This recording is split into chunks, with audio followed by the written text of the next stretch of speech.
சூசன்னா Wesley. கிறிஸ்துவுக்குள் பிரியமானவர்களே, சிறிய குழந்தைகள் எப்போதும் அருகில் இருப்பது தேவனுடைய வார்த்தையிலும் ஜெபத்திலும் நிரந்தரமான நேரத்தை செலவிட விரும்பும் தாய்க்கு பெரிய சவாலாக இருக்கலாம்.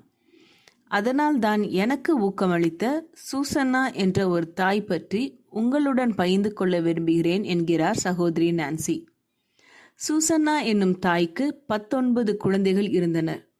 அதில் 9 குழந்தைகள் கைக்குழந்தைகளாக இருக்கும்போதே இறந்துவிட்டனர். அநேக வேலைகள் மத்தியிலும் ஏதோ ஒரு விதத்தில் அந்த தாய் தினமும் தேவனுடன் தனியாக அதிக நேரத்தை செலவிட்டார். அந்த நேரத்தை ஒதுக்கி வைக்க அவர் சில தியாகங்கள் செய்திருக்க வேண்டியதுதான்.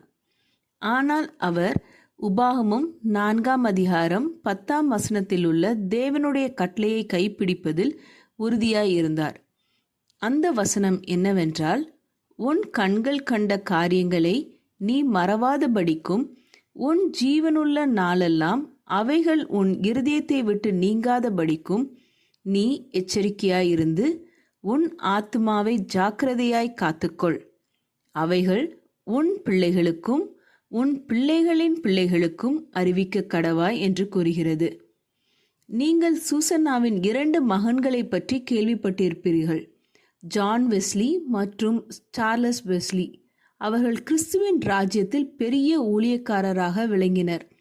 அந்த தாயின் எடுத்துக்காட்டு அவரது குழந்தைகளுக்கு மிக பெரிய தாக்கத்தை ஏற்படுத்தியது. அதுபோலவே நீங்கள் உண்மையுடன் தேவனை தேடும்போது உங்கள் குழந்தைகளும் அதனால் ஆசீர்வதிக்கப்படுவார்கள். ஜெபம் செய்வோம். எங்கள் அன்பின் பரமபிதாவே, நாங்கள் எங்கள் அனுதின கடமைகள் மற்றும் வேலைகள் மத்தியிலும் தினந்தோறும் உம்மை தேட உம்மோடு நேரத்தை செலவிட எங்களுக்கு உதவி செய்யும். எங்கள் குழந்தைகளை ஒரு காரணமாக காண்பித்து உம்மோடு நேரம் செலவழிப்பதை நாங்கள் தட்டி கழிக்காதபடி நாங்கள் எங்கள் குழந்தைகளுக்கு ஒரு முன்மாதிரியாய் இருக்க நீர் எங்களுக்கு உதவி புரியும். எங்கள் வாழ்க்கை எங்கள் பிள்ளைகள் மற்றும் பிள்ளைகளின் பிள்ளைகளுக்கு ஒரு எடுத்துக்காட்டாக அமையும் விதமாக எங்களை வழிநடத்துங்கள். இயேசுவின் மூலம் ஜெபிக்கிறோம் பரமபிதாவே, ஆமீன். இந்த மெசேஜ் 15 ஜூன் 2022 நான்சி டிமாஸ் வோல்கமோத் அவர்களின் இயேசுவை தேடி என்ற புரோகிராமிலிருந்து எடுக்கப்பட்டது.